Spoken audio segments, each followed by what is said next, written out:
Hello, everyone. Welcome to Women in Web3 podcast, the podcast that celebrates the inspiring stories of women that are shaping the future of technology. I'm your host, Kenneth Chu, and in each episode, we dive into the world of Web3, explore the incredible work being done by women in blockchain, NFT, metaverse, and much more. As someone who is passionate about diversity and inclusion in tech, I created this podcast to showcase the achievements and challenges of women who are making waves in the industry. Our goal is to inspire more women to get involved and help build a world that is more equitable and inclusive for everyone. In this episode of Women in Web3 podcast, I am very happy to introduce our distinguished guest, Yvonne Siow, who is the head of OneSight EssilorLuxottica Foundation representing ASEAN. Yvonne is a strong collaborator with a strategic focus on building community in order to reimagine philanthropy and social impact, and tireless advocate for brands and businesses to be a catalyst and the force for good. Leveraging on her years of diverse experience in corporate, non-profit, advisory, and board roles, she is driven by what we can collectively reimagine and repurpose for the greater good of people and planet by leveraging on technological trends. So without further ado, let us welcome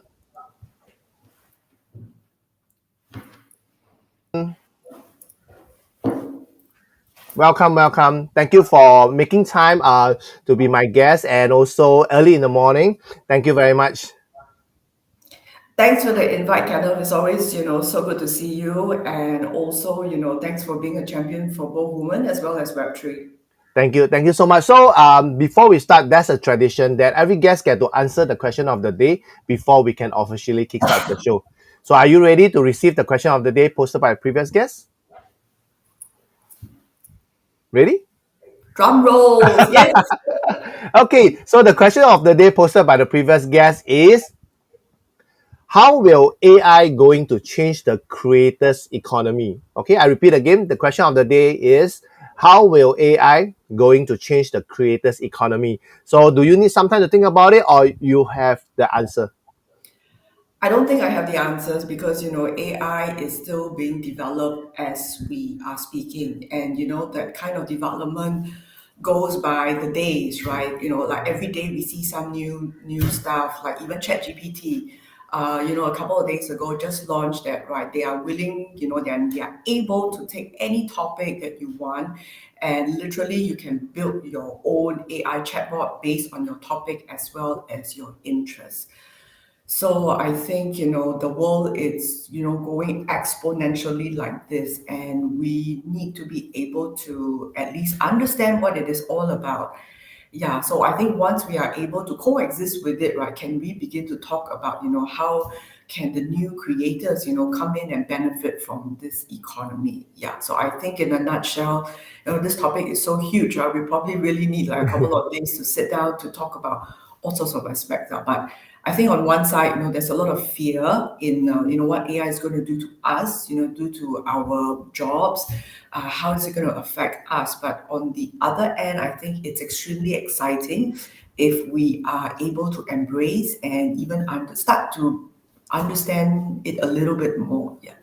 Yeah, thank you for answering the question of the day. And now we can officially kickstart the show. So as you were talking about it, right, that also bring us to what you were doing, right? What you have been doing for the past many years as a career or so. So when and you talk about it. So maybe for those who are listening for the first time or seeing you for the first time, like, could you give us a bit of your background? What were you doing back then? What made you got started in the Web3 space? Okay. So I've been in the philanthropic and social impact space for the last 10 years and started three international foundations in this region. I mean, that's really how I got to know Kenneth, right? I mean, he was one of my most avid, volunteer and always, giving both his time and resources in this space. But as you guys, all know, right? And everywhere where there's humanity and society, there's always a need for charity. And being in this space for 10 years, I really don't see the needle move very much, right? We are always still doing the things the same way.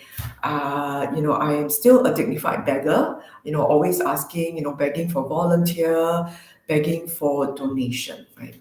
So, when everybody, got really crazy about, all that speculative crypto, with the Bored Ape, people spending like, $250,000, buying things like that, I start to also take notice, of what, all these buzz and hype is all about. Yeah. So of course, I also, dabble into some little NFT because, all the images were so cute, right? You can buy little like ASEAN buns, and a little cute little kind of avatar. So from aesthetic, point of view, I got really interested because as girls, I mean, look at, my fancy, like colorful kind of outfit. So anything that moves, catches your eye, it's cute. I think, really draws you in. So to be honest, that was the first, cutesy kind of factor that really drew me in. So, later on, of course, anything that goes up must really come down, especially with crash, right? When all sorts of, bad, the lunar crash and, all that cryptocurrency starts to tank, that's where, people start to ask each other that question like, okay, if you take away the money, you take away the speculation, is there anything that's left in this space, right? So, and because we no longer can look at the up and down, and get excited about the prices, we just need to start reading, the more serious things like the white paper and go really figure out what is the technology piece behind this, all these buzz, right? And, when I took away all this hype, then I realized that, this is a very transformational moment, because it is almost the key and the solution to a lot of all these challenges that I have encountered, like in terms of, how do we use, the technology for engagement? How do we use it for tracking? How do we continue to build a community in the new virtual digital world? Then I realized that all these things that I've been, sort of, thinking about and ideating about exists in a form of digital technology, whatever you want to call it, AI, Web3. I think it is there, right? So I think that's where, I start to get really serious and started to deep dive into each aspect of it. And of course, one way, it's to really bring together whatever I'm currently doing, which is the Web 2.0 of charity work, and bring the new gamification and technology of Web 3 into this social impact and philanthropy space. Yeah. So I think in a nutshell, right, that's really how I got started into this space. And I continue, right, like everybody says, right, to go into the rabbit hole. And I suppose the rabbit hole, I never got out of the rabbit hole. I think I'm just like, getting deeper and deeper into it. But it's a fun space, yeah. Yeah, and this is the first time I'm hearing you sharing about your journey, how you got into Web3. Because for me, when I was like, how come Yvonne got into Web3? So it comes from a personal interest, and then the more you understand about it, the mechanics around it, the technology, the blockchain behind it, that's where you start to connect the dots with whatever you're doing for the past decade or so. So I think that is also the interesting space, because that is also why I saw that synergy in women empowerment that I've been doing for the past 6 years, from mothers to women to summit. And then now with Web3, me being a chief strategy officer of a martech company, that we dabble into Web3, using Web3 for marketing. And that's where I saw the synergy in Web3. And it's like you, right? In Web 2.0, and then we were in the middle, like 2.5, and now moving very much into Web3. And the other thing you talk about was that you talk about AI, right? A lot of people are worried about, scared. And what do you see in that space, right? Currently, what is that landscape that we are looking at now? I think AI, it's a very, very big word, right? And to be honest, it has been there for such a long time. But it's always really at the background, like people like the data scientists, like coders, they will be extremely familiar with this. But during the COVID, right, when all of us, spend so much time on our phones, our devices, So that's where really huge amounts of information gets collected, and it goes into like a machine, right, to be to be churned and sort of sorted out in a way, right, categorized. So I think, because of the COVID, right, it's also one of the catalysts for this AI to sort of, really take shape. Yeah. So the way I see this is I am very positive about it, right? Because I look at it from the lens of it being an enabler, right? Because I have been, following the Web3 scene, trying to tinker, with, all that little tools that's within it. So when AI was just another extension, to this whole thing that, I sort of got myself familiarized, I didn't see the threat to myself, right? And I didn't see the threat to people who are familiar in this space. But really, it's a very, very scary movement and a time to be, right? If you are almost hearing it for the first time, right? And I think one thing we need to be very, very mindful of is that a lot of jobs will be lost for sure, all right? Make no doubts about it. It is a matter of when, not whether it will happen, okay? So, I think the next question we should really ask ourselves is like, how should we be prepared with it? What kind of skill sets should we build so that we can future ready ourselves? If you are at that, that space where you are curious and continuously wanting to learn and assimilate, whatever you do in the past to this present moment and into the future, then I think it's definitely no threat. But if you think that it's AI, it's AI, and it's me and my little bubble, then I'm afraid the little bubble it's about to be burst like really, really soon. Yeah. So the sooner we get ourselves acquainted with it, I think it really will propel the whole humanity forward. But we need to figure out how to, yeah. Yeah, thanks for sharing. And also, that will also bring us to the topic of this episode. But before that, I have this very important question, which is coming from myself, and I ask every single guest before we move to the topic of this episode, which is, why did you accept my invitation to be my guest on Women in Web3 podcast, knowing that it's being hosted by a man? Yeah. I mean, first of all, Kenneth and myself, we go back like such a long, long way, right? I mean, he's always there, one of my first few volunteer leaders who puts up his hand and, agrees to do all the stuff that's needed so that, the rest of the people can come in and do good, right? I mean, for that, I think I'm eternally grateful. And, I've always been extremely supportive of him and all the stuff that he's doing. Um, and I think, now we are at a juncture, whereby, I think women, it's starting to really get a voice, right? And it's good that, whether it's women championing for women or even better, right? Men like Kenneth, who's so enlightened, willing to, put his resources and time to think about ways to champion us and celebrate, all our achievements and bring us together. So there's absolutely, no reason for me to say no, right? In fact, I hope I could have done this sooner. Yeah. So Yeah. so I'm glad that we finally, sort of, got this going. Yeah. Yeah. And I like the part where you say that we could have done this sooner, but I think things always work a lot of things together. Even coming on this podcast, right? It was still a bit of a hurdle, like the timing, the things we're going to talk about. But I think this is the right time, like you mentioned, right? There's always a time in putting the voices of women out there, women on platforms, spotlighting women, and this is also the reason why I started Women in Web3 podcast, because there wasn't especially in Asia, right? There wasn't a platform that is spotlighting women that is thriving in Web3. If let's say we do not have like inspiring role models like you and a lot of my guests on this podcast, a lot of women may not know that there are women like that in Web3 that exist, that's thriving, that's fantastic, they are very tech savvy, that really understand the whole gist of Web3.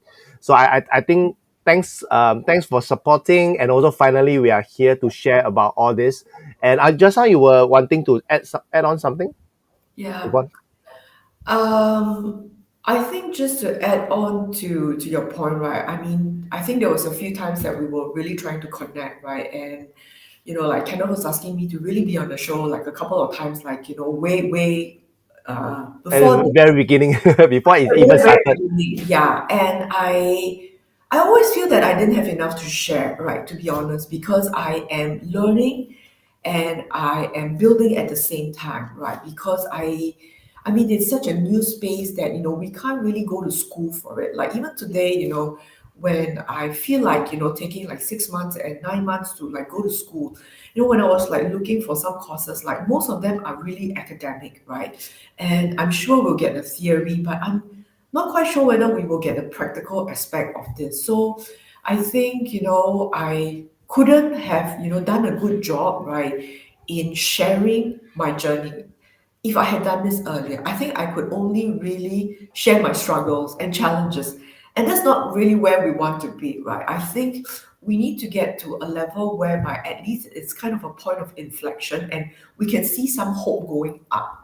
So at that point, right, and I believe that this is the time now that I feel I have a little to share, not too much because I'm still learning, right? The space is ever growing, but I think I am confident enough to put my voice and my presence out there and willing to, help anybody willing to get there, right, by putting in the hours. Just like a lot of people have actually helped me get to, this space when I was trying to figure out what was all these funny jargons and, like what is this whole mystery and complexity about? Yeah.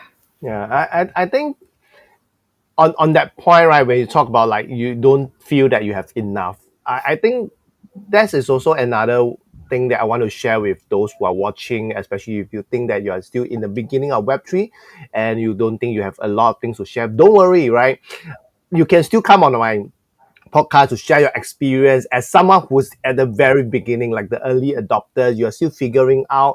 But maybe through the conversation, this is also to share with the audience, right? That especially if let's say you have a lot, right? Like when maybe from level one, now maybe Yvonne is like level five, right? People who are tuning in, they will want to hear the level one. Why people are hopping on, transiting into from Web 2 to Web 3, and they saw the goodness of it, even at the very beginning. I think that's a conversation that we can do. So who knows that maybe after the season 2, season 3, I will invite Yvonne back. She will on level 10, and there will be more things to share because I feel that in the why do I do podcasts from mompreneur to now women in Web 3 is because it's like me showing the audience, right, a menu, right?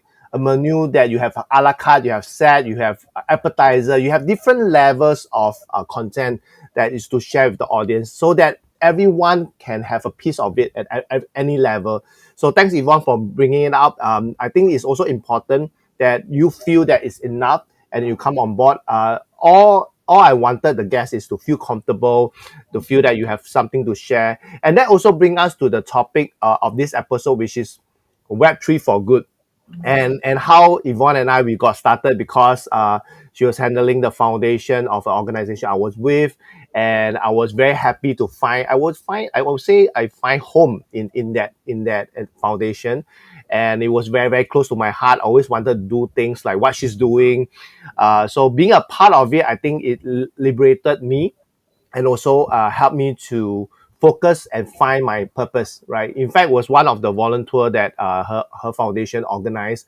and that was that I would say that moment, right, that I found my life purpose. I found my calling. I found my mission, because I was asking myself, what would I want to do to build a legacy for the rest of my life.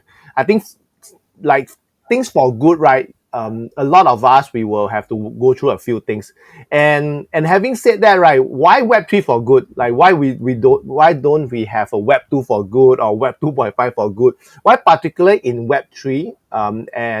And also recently we've been hearing like metaverse for good, NFT for good, AI for good, and you talk about the fears that people are having for AI, and why Web 3 particularly? Maybe Yvonne, you can share some light with us, and or maybe what is your perspective? Why you are advocating Web 3 for good? I think. In a nutshell, right, this Web3, it's a very misunderstood term, right? I mean, most of whatever you see in the news, right, it's about people losing chunks of money, people bankrupting overnight, and it's scams and all that thing, right? So, and because the space is just so nascent that you start to need to bring the trust back into the system, right? So I remember, when I first started this, like 2 years back, right, when I started to, wanted to build the first NFT collection for Kodak. So, and I was really hunting for developers, to work alongside.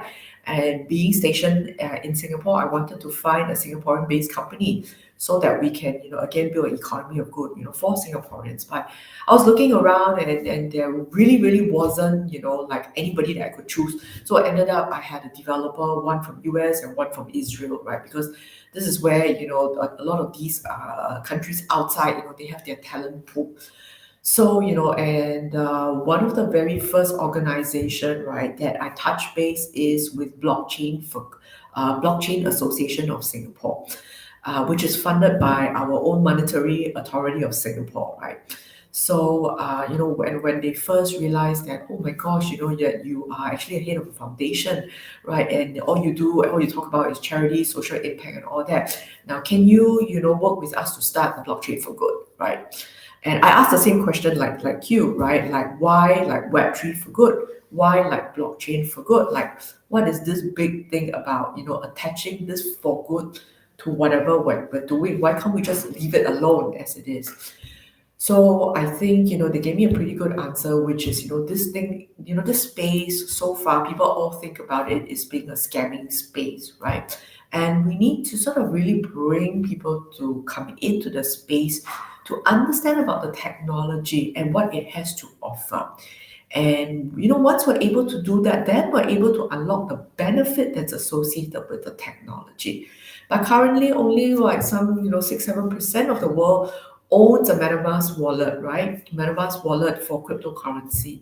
So only 6% of the world's population, knows about how to figure out and work with the digital payment itself.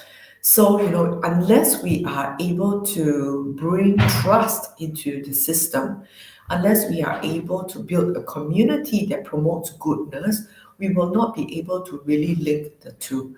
So somehow, then I started to really see the importance of my role. I think when, like currently in the space of Web 2, or rather the world that we are in, right? I think my role is important, but not as important as in Web 3. Because here, I think a lot of people are doing the job that I'm doing, right? Like going out to distribute rice, helping with the marginalized. I mean, there's a lot of very generous and very helpful souls, right? But in the Web 3 space, I think all the more we need people to really come forward, right? People who understands about this impact space and understands Web3 and be willing to spend time and effort to bring these two together. Yeah. So I almost feel that like, that is another new role that I maybe unknowingly signed myself up for, but I'm game. Yeah. Yeah, I think the part is when I knew that you are championing like Web3 for good or anything in this space, right? Web3 space, right? Or for good, even for metaverse for good, or even running initiatives that there's social impact using Web3 in blockchain. So that's why it also got me curious, right? Why? And it makes a lot of sense to me. And after you have shared, right, I guess the audience who are listening, right, they also got it. But I think I want to dive deeper into when you say that like in Web 2, a lot of people are doing what you're doing, and now you're in Web 3, and there's so much things to do because things are still new. But what is the reason that made a lot of people, especially media, um, um, pouring out all the negativity into this space? Is it because of the fear of unknown? Is it because of negativity sells as news for all this media to drive eyeball? Or is it a reason that you foresee that is moving ahead? Or because in Web3, right, we talk about decentralization. when you talk about decentralization, meaning that it's also out of control, right? That you do not have control over it. And definitely there's organization that we know that this it's like as human, right? We still want to have control over things. So is decentralization the thing that is preventing this for masses to adopt? Is that what you see, or is that why people are instilling a lot of fears into this space? Okay, so I'll try to answer the first question Yeah, first. It's like, why are people fearful about coming into the yeah, space, right? I, th- personally, I think anything that's unknown, right, it's kind of fearful. Like even mm, now, if you ask me to go scuba diving, right, dive, although you give me like an oxygen tank, I'm still fearful, right? Because literally I can't see when I'm above board, I can't see what's underneath. And till today, where even when I have my scuba diving license, I still do not like willingly go into the sea. All right. mm, And that is when you have already given me an oxygen tank.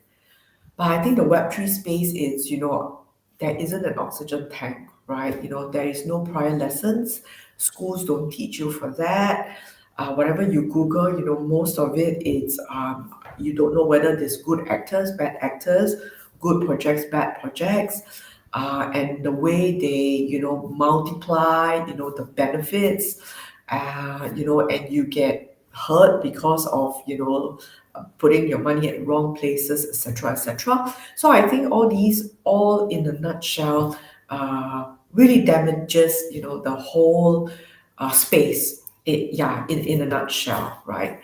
And then I think the other question. Sorry, what was the other question the again? other the other question is like why are people instilling fears? Yeah. Okay. I think you instill fear for two reasons, right? One, it's of course you are so angry that you need to really instill fear. Like if I lose 20,000, I really want the whole world to know that I lose 20,000, right? The other one is also being protective. Like my mom, for example, she's hyper protective. She was like, are you still buying those crypto? Like everybody's losing everything, make sure you don't put all your life savings inside, right? So I think one stems from lack of knowledge, right? The other Mm, one really stems from the fact that, like please protect yourself. Yeah. I think both are not wrong, but it's just that the more you know about it, I think the more you can protect yourself.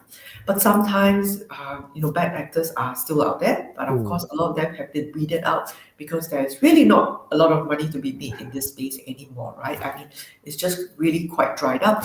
Now people stay for the passion of the technology and what it can do to help bring a better future. Yeah, I think with that, slowly you're seeing, good projects, for example, that comes oh, for example, right? I think your recent episode is with Loretta Chen. I mean, mm, Loretta is extremely good friend, right? And we've been like working on a lot of projects together. So her metaverse for good, for example, it is to really bring people into the space so that there can be a creators economy. Like mm, a recent collaboration is with actually SG and Able, right? An inclusive movement for disabled people to learn the skills of building this so that they can use the skills to build um, a livelihood for themselves, right? By working with this technology. Another very good friend, right? Gina Pang, right? mm, She has built her habitat, and the reason why she wanted to build her habitat metaverse is so that small and medium enterprise gets a chance to go onto the digital space as well. So I think with a lot of these, women at the forefront of embedding their purpose into their businesses and their build, we start to see the good side of Web3. Yeah. So, together with them, right, I mean, I think that, more good will really come out of all these collective efforts. Yeah. yeah, I like the part where you talk about oxygen, right? You use the like Web3 as your scuba diving experience and all that. So you talk about oxygen, which you relate back to the lack of education, the lack of knowledge also. And I think this is also the reason why Web3 is what do you call it? Like a lot of people, especially the masses, they are fearful of it because of the lack of knowledge. And I would say in the very beginning, right, the Web3 space or even the cryptocurrency, it has already been led been led in the wrong direction. Why would I say that? Because as we know, right, when cryptocurrency came out, there were a lot of ICOs back then, and most of these companies have been gone. Like 99% of them have been gone, and I think that was the first wave where people start to fear about cryptocurrency, the altcoin, and then we have some shit coins that was out there, and then we went into crypto winter. The whole Bitcoin collapses, tank, and then when it came up again, that's where the second wave of NFT comes in. And that's like kind of like history repeat itself, right? Then 99% of the NFT now are going bust, right? Tank, or even uh, they are not moving forward because a lot of them are just jumping in to capture, I would say, greed. I would also see the opportunity, and also people who want to make fast and quick money, right, by flipping. So I think like at this moment, right, like you talk about, is where everything comes down. Like we call it the crypto winter, right? Like the market, everything is very low, and that's where the focus on the technology, the focus on the utility, the focus on the real world use case comes in, because there's no more hype and all that. And it happens every time. History just repeats itself whenever there's a new innovation, there's a new technology. Even iPhone, right? Back then, it was a big hoo-ha, big hype. But after that, right, is what it comes out from it. I think now is a very good time for us to really tap into the good part of it, because when the market, there's no greed anymore. Whoever that had lost the money, all the fears, I think time heals, right? And now, at the same time, where you cannot do anything with the market, that's where you look into more of a purpose. Like you talk about enabling maybe the minority or the less privileged people to be able to be hired. Where that's where inclusive hiring comes in, and that is also something that I've been working on with my team, to really build a inclusive economy, that we could hire all these people who may not have the chance in Web 2 or in the real world or in the physical world, right? They may not be able to be hired due to their challenges and struggles. Then that's where I think this metaverse economy or the Web3 economy can house them into that, and that is what you and your friends, like Gina, like Loretta, you guys are building that infrastructure for them to be able to make a living, right? Make a living at on their home remotely, which is now a very big thing, right? Remote hiring.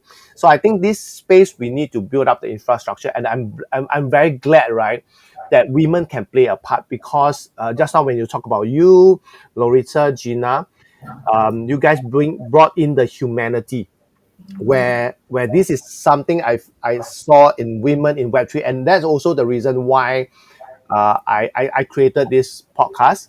Because if we look in tech, right, majority is male dominated, and it only had solved 49% of the worst problem. But when women come in, right, women 51% comes in, you solve the other piece of the world problem, right? Because a lot of the problem that we are facing in Web 2 or Web 1, Web 2, or even the society as of now, right, the economy, right, the world economy, is there's another part of the world problem not being solved yet, where I believe that is also the reason why more and more female leaders are stepping up. We have more, a female president, female prime ministers, CEOs, a lot of C-suite executives stepping up, right? And even recently, even Netflix, their CTO is a lady. So I think with women coming in, that it brought the humanity part, especially in Web3. And Web3 is such a new space, which eventually will be the space, will be the I would say the new internet, right? The new internet space environment that we will be in, our children will be in, our children's children will be in. That will be that base as what we have now with the Web 2, with social media, with Facebook, Instagram, TikTok. Like we are living in this economy now. So moving ahead, right? maybe you can share with us what are the key difference, right? Or maybe the challenges that women are facing, right, in the Web3 industry. Although women can bring in that piece of the humanity part or solving the other 51% of the world problem. What are the challenges do you see that women are facing now? Or you personally, you faced any? And if you have you how have you overcome it? I think that there is definitely double bias here. I mean, still exists in today's society. I mean, much as we've made leapfrogs, in terms of enabling women to be at better places than what it used to be for our mothers and our grandmothers. I think there's still challenges of women in the workplace, and you double it up with the challenges in Web3, right? So I think it's really, really double whammy. You face that in terms of like, okay, the leadership positions, the technical knowledge, and I think this two in itself, right, are very big key markers for what is success in the corporate world per se. Yeah. So personally, of course, I mean, challenges it's there every day, right? I mean, all the challenges that I've described, it's not new to only me. I'm sure, like, every one of my female friends, uh, will experience this, okay? And I think our only way forward solution, right, is to keep chipping at it, right? I mean, like women are extremely good at this, right? I mean, we are multitaskers, we're mothers, we're wives, we're girlfriends, we're partners, we're so many things, right? And I think this is also like really one space that we need to again be multi-role, right? Like at times be a mentor, a coach, right, or an advisor, a worker, a colleague, a team player to chip at this problem that is faced by both the Web3 as well as women in general. Yeah. So, and in order to do that, I think we got to continuously learn. It's only through, knowledge that you are able to really fine tune yourself. I mean, if you are, I remember the very first time, I went into my president, I said, okay, I wanted to do this, right? And then I was so excited, I was trying to explain, and he was like, wait, wait, wait, what are you trying to do? And then I was trying to explain what is Web3, and I realized that I couldn't articulate it at all because I had all these ideas and it was so complex, right? And I was trying to explain, and he was lost. And I took about like 6 months of these kind of sessions, right? Where he challenges me, to say it in one word, right? To explain it in one sentence. And I took, I think, a good 6 months. And when I look back at my first presentation, I cringe, right? Because it was such a poorly done presentation because I had so much. So now, right, if you ask me to do this, right, I can easily say it in one sentence. I can say it in one word, right? Because I have spent a lot of time, blood, sweat, tears, right, on this that I could really summarize it for myself. And if I'm able to understand it for myself, I can summarize it for the people who is willing to learn. So now my teenage kids look at me and say, "Oh, mom, you're so tech savvy." Yeah. It's Yeah, kind so of good, cool, right? right? Yeah, I know, so cool, right? Like they think that I'm tech savvy. Yeah. So I think we need to get to a point where all the barriers and all the challenges, right, it's being solved, right, because we are able to communicate it, because we're able to narrate it. Yeah. And once we get to the stage, it's where, alluding to your earlier question, like, what about mass adoption? Yep. I think we're beginning to see some light with mass adoption. Like in the past, when we were building, there's only me and my teammate, two of us, me and Tiong Hui, right, as able to understand what each other, when he gets excited, he will blah, blah, blah, blah. He'll say that for like some 20 minutes, and I completely get what he's trying to say. And he's the only person in the whole office that is able to do that, and for me as well. Mm, Now we have like a team of some 15, 20, and we wow. could dumb it down, right? Or rather, they have, upskilled their knowledge. So I think at some point, once we're able to meet a point of tension, right, that's where we are beginning to see people understanding this space. Only when we understand and have some basic competency and that we are able to move on to the next level, so to speak, right? And we are able to have proficiency and we move on to the next.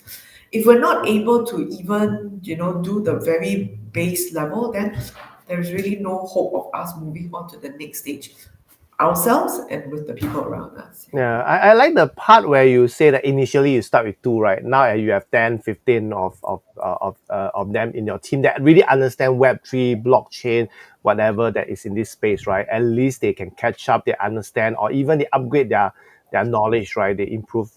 And that is where I believe that now is a good time because like we talk about the hype, right? The hype is over. So if we as trailblazers, right, we are the first mover, right? If we are still excited despite the crypto winter, something is not right. And the other thing is if you have been to anyone who have been to token 2049 in Singapore, right, you will know that there's no crypto winter, there's no Web3 winter, there's no that. People are still very excited. People are still very positive about the future, very optimistic about the future. And also, I realized that now with you from 2 to 15, I believe this will go on and on. And what do you see, right? The role of women playing in shaping the future of business or even the society, especially now with AI, right? Just like you talk about a lot of possibility, the opportunity. I think there's no limit, right, to where what AI can do as of now, as we have seen, like what ChatGPT has done, even with an image, right? They can also use AI with it. So, what is your take on the role of women playing in shaping? Because you say moving forward, right? What can we do to push it forward? I think women in general are very good storytellers. I mean, I think it's really part of our maternal instincts, right? I mean, since young, you tell stories to your kids, your nieces, your nephews, right? So I think Web3 really it's all about storytelling, right? The fact that if you are personally involved and you are one of the main actors, writing your own script and being able to share that story, I think you've really done a lot to sort of shape the future. I mean, it could be your little, circle of influence, or it could be a new business or society. As long as there is greater awareness and greater acceptance, I think it's already a win and a plus for us. Yeah. Yeah, I think that is extremely important, especially just when you talk about you educating yourself, you curious about it, and I think that is also another part, right? That we need to be curious, and especially as parents, like you have two daughters, I have one daughter, and because of us being in this space, right? They see us in a different light compared to their peers, the parents of their peers, right?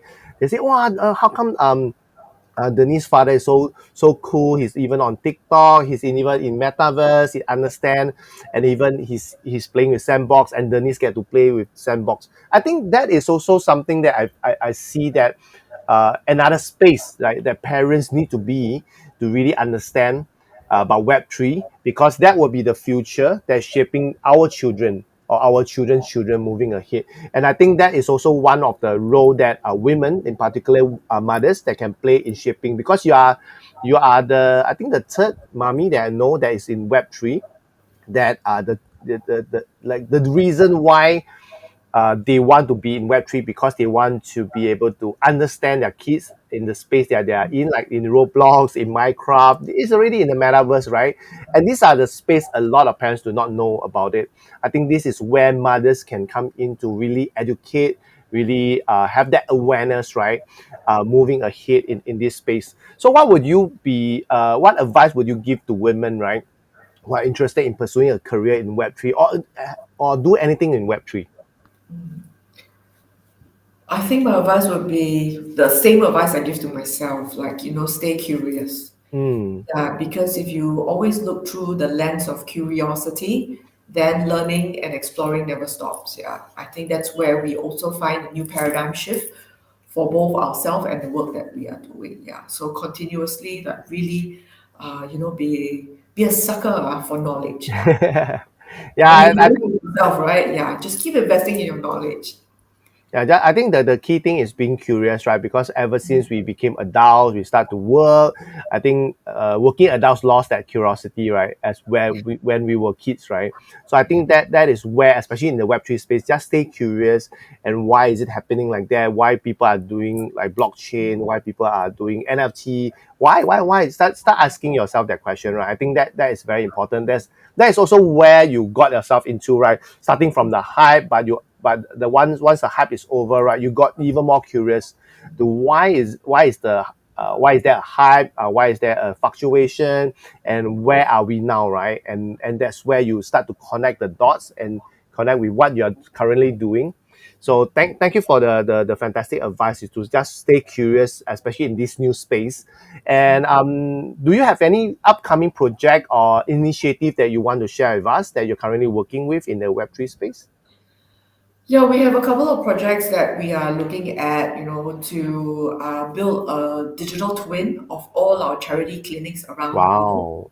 Wow. Yeah, so that we could use it as a training tool, right, to get our volunteers updated, and also as a storytelling piece, so that people can go into the digital environment like a live kind of experience, and be able to see our clinics in Africa, in Italy, New Zealand, etc., all around the world, right? So that will be launching in Q1 of next year. We are Wow. also looking at using AI to really help people process some of the misunderstanding that they have about bad vision, and where they can go and get help, and direct them to the correct resources. So we are also building an AI language model that will help us achieve that.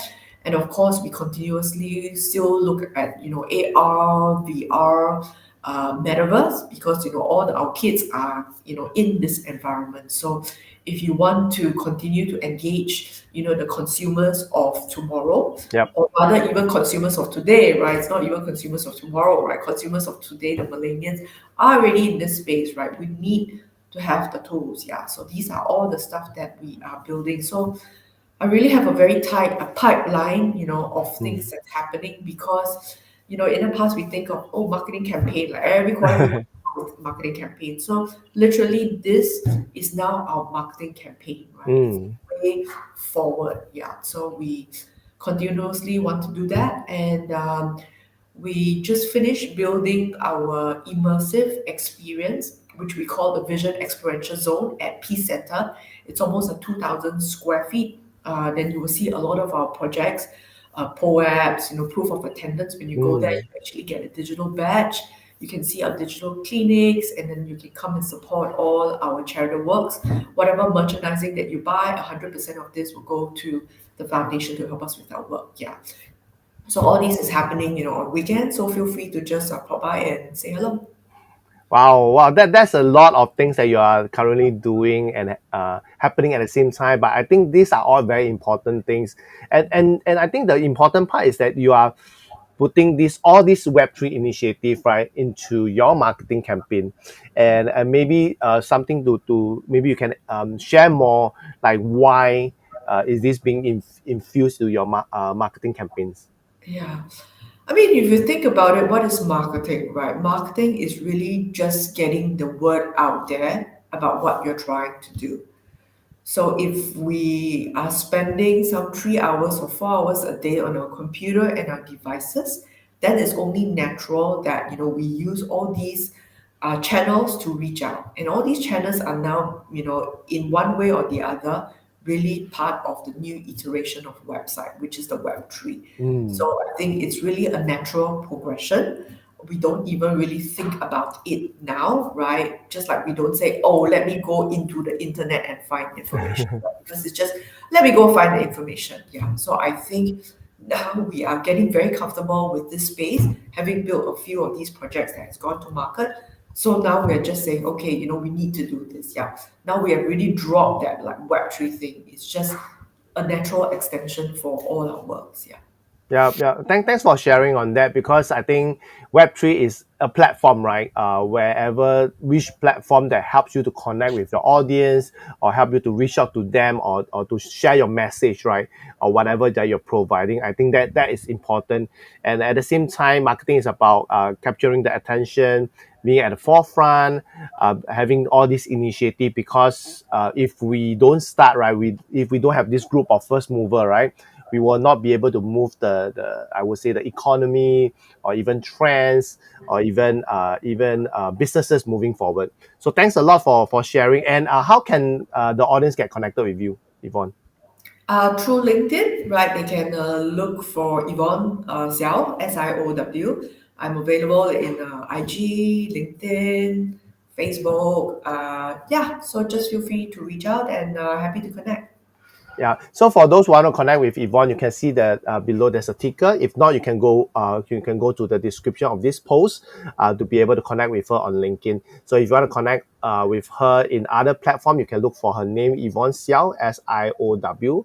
So you can look for her and get connected with her. If you are also someone who is big into doing good, you can also reach out to her. She would love to connect with you, like we always do. So once again, thanks Yvonne for sharing with us. And now it's your turn, right, for you to post the question of the day out to the next guest. So what is your question of the day for the next guest?